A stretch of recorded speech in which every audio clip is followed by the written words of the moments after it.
Voilà, nous allons voir une courte vidéo. Il s'agit donc de l'acteur Chris Tucker, qui est fils descendant, euh, afro-descendant d'esclaves, et donc qui a retrouvé par la génétique donc ses origines qui sont d'Angola. Et donc là, il se trouve en Angola, à Luanda exactement, dans la capitale, et il se dirige euh, vers la maison d'esclaves, voilà. Là, il dit, nous conduisons 1 heure du sud de Luanda, la capitale d'Angola, et voici la maison donc des esclavagistes portugais que les Angolais ont converti en musée national de l'esclavage. Euh, et dans cette maison, nous allons voir certaines choses. En l'occurrence, là, ils sont en train de se présenter. Mais nous allons voir dans cette maison quelques petits objets euh, qui ont servi donc à enchaîner les esclaves, nos frères. Euh, Ils étaient torturés, ils étaient maltraités, mais il faut dire que certains refusaient d'être amenés en esclavage, ils préféraient même se suicider. Et là, nous voyons donc dans cette maison qui a été transformée en musée, qui était en fait une maison d'esclaves, ils disent là que l'un des aspects le plus étonnant de ce musée, c'est que ce lieu était aussi une chapelle catholique. Donc, vous voyez, euh, c'est assez honteux. C'est assez honteux. Aujourd'hui encore, les gens se servent de la religion pour manipuler d'autres peuples, pour asservir d'autres peuples. Euh, Cela nous rappelle, comme il est écrit, qu'autrefois l'esclavage était considéré comme une bonne chose pour l'âme des Africains. Mais c'est scandaleux, c'est vraiment scandaleux. Et aujourd'hui encore, nous sommes vendus comme des vulgaires bétail. Euh, voilà, c'est honteux. Euh, voilà, les esclaves entraient par la porte que nous avons vue, par qu'ils avaient empruntée.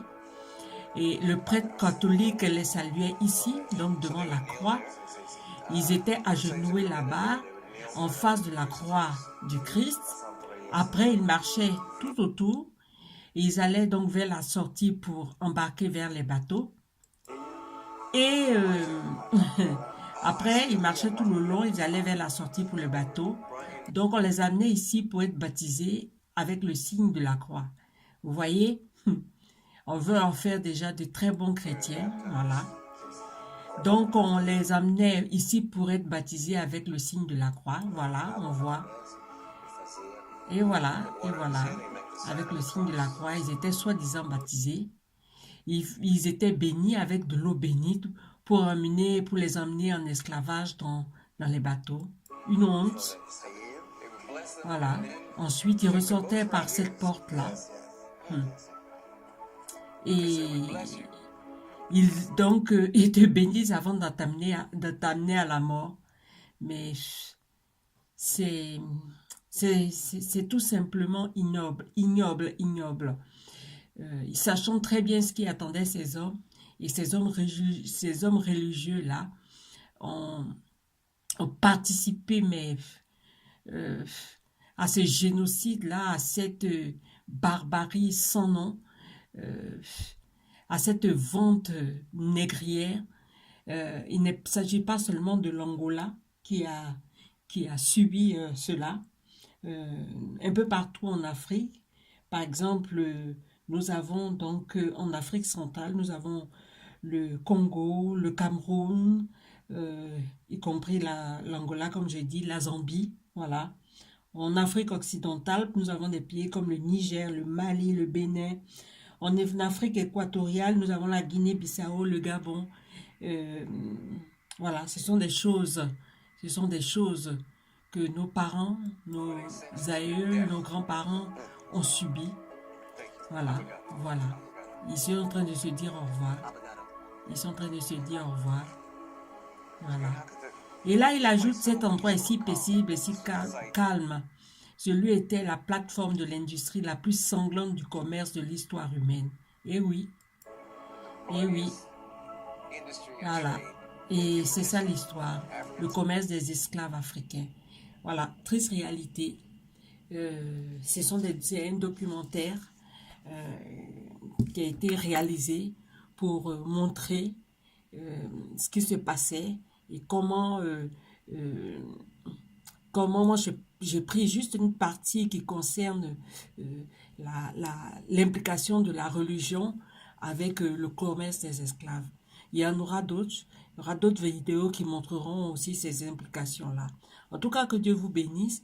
Et puis, frère, je voudrais vous demander vraiment que la colère ne vous envahisse, que la rancœur ne n'envahisse pas vos âmes. Et ce sont des choses qui ont eu lieu. Euh, Certes, c'est écœurant, mais ne nourrissons pas, ne nourrissons pas, ne nourrissons pas l'énergie des satanistes, des démoniaques qui ont accompli ce genre de choses, parce que la peur, la rancœur, tout ça, ça leur donne du pouvoir. Mais confions-nous dans le Seigneur. Et le temps est vraiment très proche où les choses sont en train de changer et où les choses vont changer concrètement. Je vous en dirai un peu plus. En tout cas, soyez bénis au nom de Yeshua.